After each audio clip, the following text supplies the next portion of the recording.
Hello everyone, bright future channel पे आपका स्वागत है।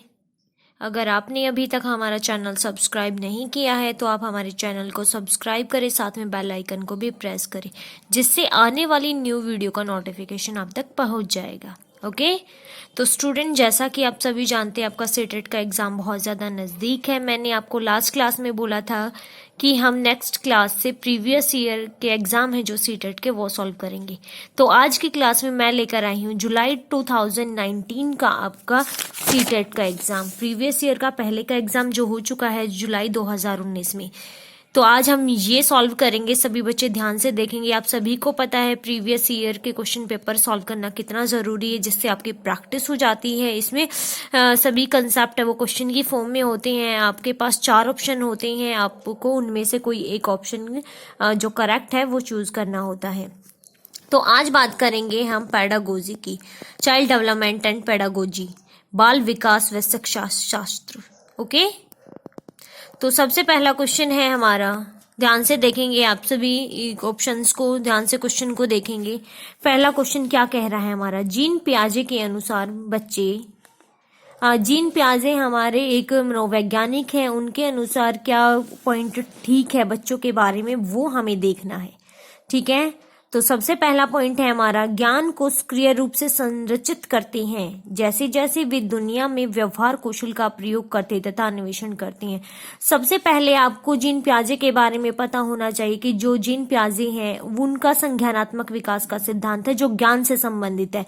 ये जो पियाजे जी की बात करते हैं वो ज्ञान से संबंधित बताया, इन्होंने बच्चों के बारे में बताया। फिर दूसरा सिद्धांत है दूसरा ऑप्शन है हमारा, प्रेक्षणात्मक अधिगम की प्रक्रिया का अनुसरण करते हुए दूसरों का अवलोकन करके सीखते हैं।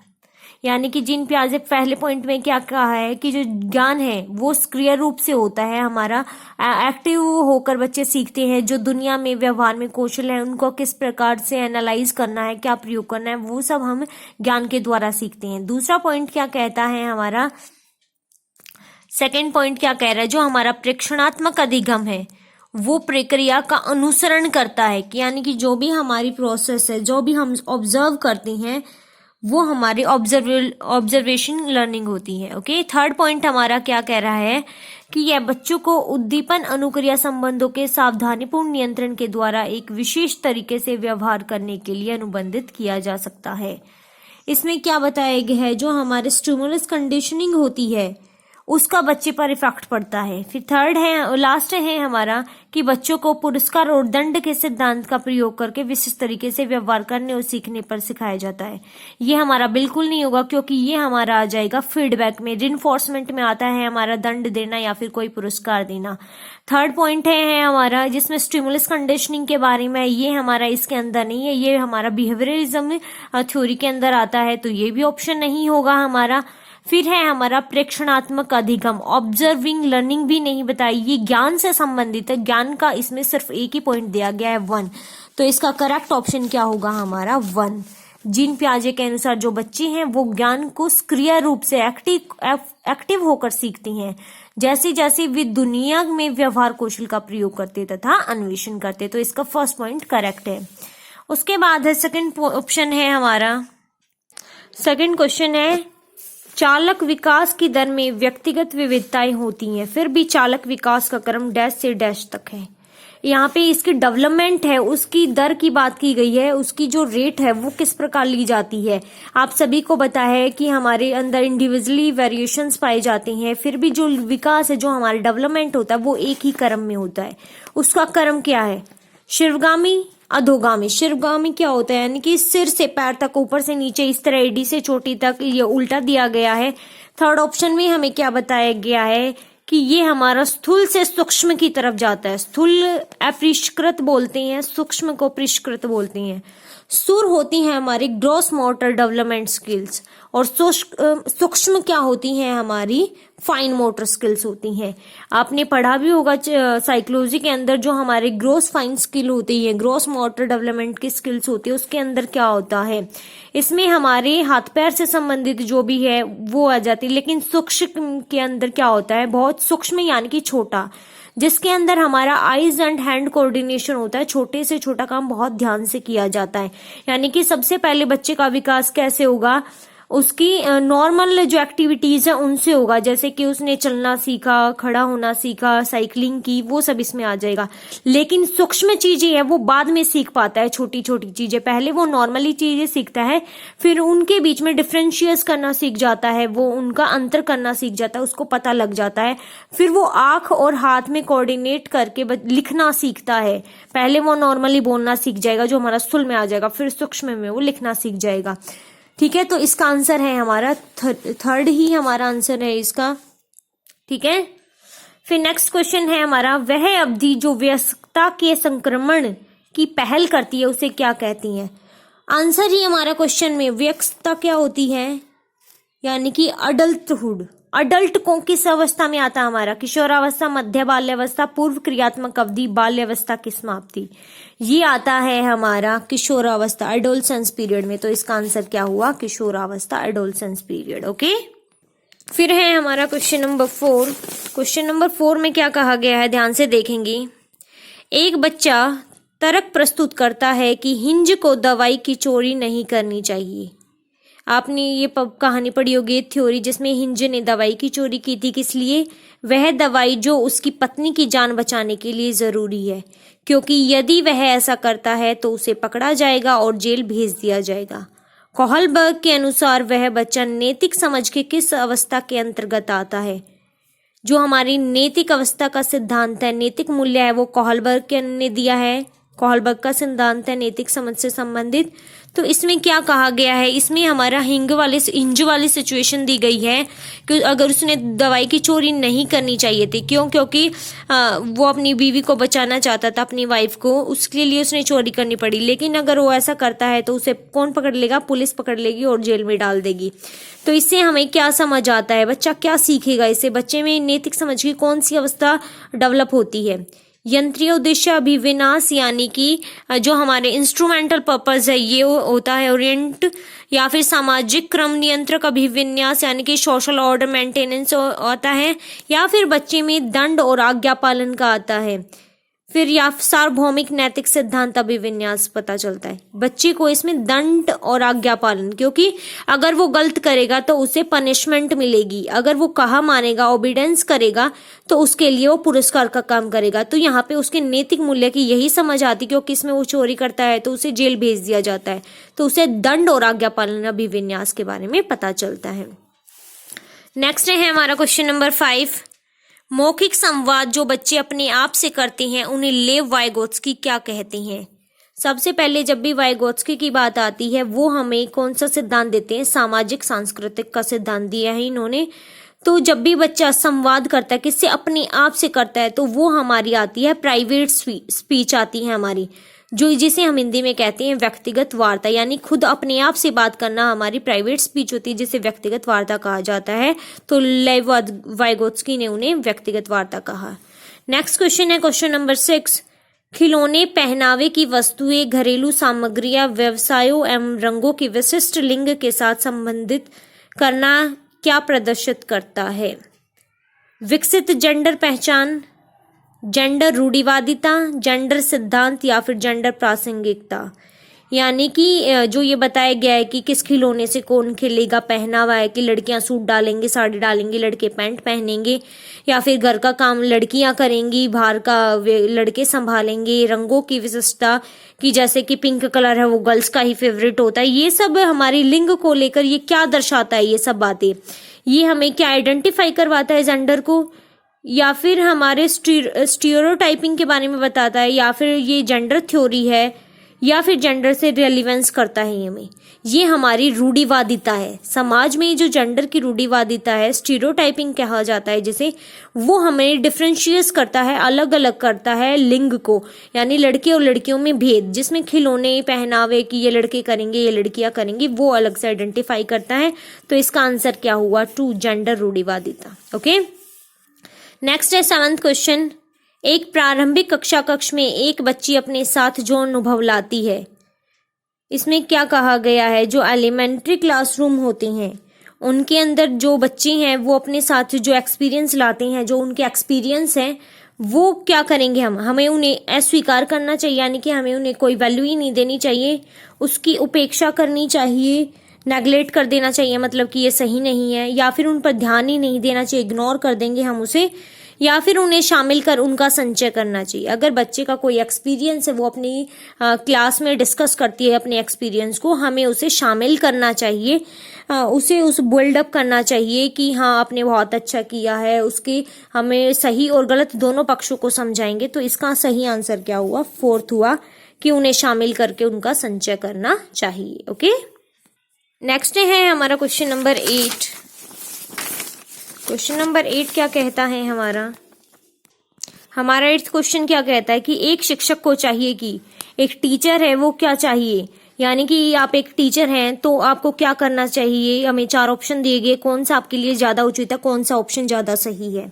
सबसे पहले, वह विद्यार्थियों के बीच तुलना को अधिकतम करे, वह विशेष संस्कृतियों समुदाय के बच्चों को बढ़ावा दे, वह विद्यार्थियों के बीच सांस्कृतिक विभिन्नताओं तथा विविधता को अनदेखी करे, यह संप्रेषित करे कि वह कक्ष में सभी संस्कृतियों का सम्मान करती है एवं महत्व देती है।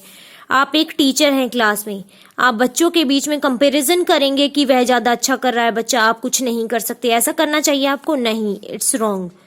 वह विशेष संस्कृतियों समुदाय के बच्चों को बढ़ावा दे, यानी कि कोई स्पेसिफिक है, अगर कोई अच्छी सोसाइटी, हाई सोसाइटी से बिलोंग करता है या फिर किसी राजा नेता का बेटा है तो उसको ज्यादा एफर्ट करोगे आप, नहीं, ये भी गलत है। आप टीचर हो, आपके लिए सभी समान होने चाहिए। तो थर्ड ऑप्शन है, वह विद्यार्थियों के बीच सांस्कृतिक विभिन्नताओं तथा विविधताओं को अनदेखी करे, यानी कि वह बच्चों के अंदर जो भी संस्कृति और विविधता इन सब को लेकर अनदेखा कर दे, उन्हें इसको हाईलाइट ना करें। फिर नेक्स्ट है हमारा, यह संप्रेषित करे कि वह कक्ष में सभी संस्कृतियों का सम्मान करती है और महत्व देती है। ये बेस्ट ऑप्शन दिया गया है इसमें। एज अ टीचर आपको जितनी भी संस्कृति है, जो भी है समाज में, सभी का सम्मान करें और सबकी समान इंपॉर्टेंस बताए, ये बहुत ही अच्छा ऑप्शन है, तो ये हमारा करेक्ट ऑप्शन होगा। 9th क्वेश्चन क्या कहता है हमारा, निम्नलिखित संरचनाओं में से शिक्षा का अधिकार अधिनियम 2009 किसकी वकालत करता है, यानी कि राइट टू एजुकेशन एक्ट है हमारा जो 2009 था, उसके बारे में क्या बताया गया था, वो किसको एडवोकेट करता है। उसमें हमारी एकीकृत शिक्षा पर बल दिया गया, समावेशी शिक्षा या पृथकीकरण या मुख्य धारा शिक्षण, बताइए। हाँ, उसमें हमारी समावेशी शिक्षा पर बल दिया गया था। आपको पता होना चाहिए समावेशी शिक्षा क्या होती है। समावेशी शिक्षा वो होती है जिसको समान शिक्षा का अधिकार हो, यानी कि अगर कोई अपलांग क्या कहा जाता है उसे, हैंडीकैप, अगर कोई हैंडीकैप है, किसी को हाथ पैरों में समस्या है, कोई देख नहीं सकता, सुन नहीं सकता, या फिर कोई और बच्चा, उनमें और जो नॉर्मल स्टूडेंट है दोनों को समान शिक्षा दी जाए, वही हमारी समावेशी शिक्षा, दोनों को समान अवसर दिए जाए, किसी की भी को लेकर किसी भी प्रकार की कोई भी मतलब उनमें किसी भी प्रकार का भेद ना किया जाए। और दूसरा हमारा एकीकृत शिक्षा क्या होती है, सभी सब्जेक्ट्स को एक दूसरे से इंटीग्रेट कर पढ़ाना, जोड़ कर पढ़ाना, संबोधित करना, एक दूसरे को अच्छे से समन्वय करना उनका, क्लियर। लेकिन जो हमारा RTE था, जो हमारा राइट टू एजुकेशन एक्ट था 2009, उसमें हमारी समावेशी शिक्षा पर बल दिया गया था, तो इसका आंसर हुआ समावेशी शिक्षा। क्वेश्चन नंबर 10 क्या कहता है, डैश यह विचारधारा है कि सभी बच्चों को एक नियमित विद्यालय व्यवस्था में समान शिक्षा प्राप्त करने का अधिकार है। वही क्वेश्चन है, इस क्वेश्चन का आंसर तो सभी को आना चाहिए। अभी बताया मैंने, एक ही विद्यालय में सभी को समान शिक्षा दी जाए, वही हमारी क्या है, समावेशी शिक्षा है। चाहे वो विकलांग हो या फिर सामान्य बच्चा हो, सभी हमारे लिए समान है, तो इसका आंसर होगा समावेशी शिक्षा। क्वेश्चन नंबर 11 है, क्या कहता है, निम्नलिखित में से कौन सा स्तंभ क के बच्चों को स्तंभ ख से निम्न प्राथमिक विशेषताओं से सह मिलान, कहने का मतलब है A और B 2 कॉलम दिए गए हैं, हमें मैच करना है। प्रतिभाशाली बच्चे यानी कि जो गिफ्टेड स्टूडेंट्स होती हैं, वो इनमें से कौन सा काम करते हैं। अधिगम अशक्तता, लर्निंग डिसेबिलिटी होती है जिनके अंदर। फिर क्रिएटिव स्टूडेंट होते हैं, जैसे हम सृजनात्मक बच्चे कहा जाता है। उसके बाद अटेंशन डिफिसिट होती है, जिनमें डिसऑर्डर पाया जाता है, वो बताया गया है। तो सबसे पहले आपको कौन सा ऑप्शन पता है वो देख लें। गिफ्टेड स्टूडेंट क्या करते हैं, धारा प्रवाह पढ़ने में कमी। धारा प्रवाह पढ़ने में कमी कौन से बच्चे करते हैं, बताइए। यस, जिन्हें आसानी से विचलित होने की आदत है, यानी कि आसानी से विचलित होने की आदत की नहीं होती है। जो अवधान कमी, जिसके अंदर डिसऑर्डर पाया जाता है, टेंशन वो ज्यादा नहीं कर पाते हैं किसी चीज को, इसलिए वो विचलित हो जाते हैं। गिफ्टेड स्टूडेंट क्या होती है, वो जल्दी से, शीघ्रता से एवं स्वतंत्र रूप से सीखने की योग्यता पाई जाती है इनमें। यानी फर्स्ट का फोर्थ 3 में है। और देखें, हमने देखा कि इसका हमारा सी था, आसानी से विचलित होने की आदत, फोर्थ का सी, ये दूसरा आंसर हमारा ठीक हो गया। क्रिएटिव बच्चे क्या होते हैं, वो जल्दी से, वो ओरिजिनल सॉल्यूशन ढूंढते हैं, चीजों का मूल्य समाधान ढूंढ सकते हैं। ठीक है, तो इसका हमारा हुआ बी आंसर। नेक्स्ट क्वेश्चन है हमारा, बच्चे प्रभावी रूप से सीखते हैं जब, बच्चे इफेक्टिवली कब सीखते हैं, जब शिक्षक कक्षा में होने वाली सभी घटनाओं व बच्चों को पूर्ण रूप से नियंत्रित करता है। सेकंड, वे पाठ्यपुस्तक में दिए गए तथ्यों को याद करते हैं। थर्ड, वे शामपट पर अध्यापक के द्वारा लिखे गए उत्तरों की नकल करते हैं। या फिर फोर्थ, वे विभिन्न गतिविधियों एवं कार्यों में सक्रिय रूप से भाग लेती हैं। बच्चा इफेक्टिवली कब सीखेगा, कब उसे लर्निंग होगी, या तो वो क्लास में जो भी टीचर ब्लैक बोर्ड पर लिख रही है उसकी नकल करेगा तब, नहीं, बिल्कुल नहीं। फिर या फिर उसे क्वेश्चन बता दिए जाए कि आप ये नहीं याद करो, इससे तुम सीख जाओगे, ये भी नहीं। फिर और क्या बताया गया कि जो भी क्लास में घटनाएं हो रही हैं उन्हें पूर्ण रूप से नियंत्रण करे बच्चे, नहीं, जो भी क्लास में एक्टिविटी, गतिविधियां और ये कार्य, उसमें बच्चा पूरा पार्टिसिपेट करे, एक्टिव होकर काम करे, तभी वो सीख सकता है। तो फोर्थ आंसर इसका करेक्ट है।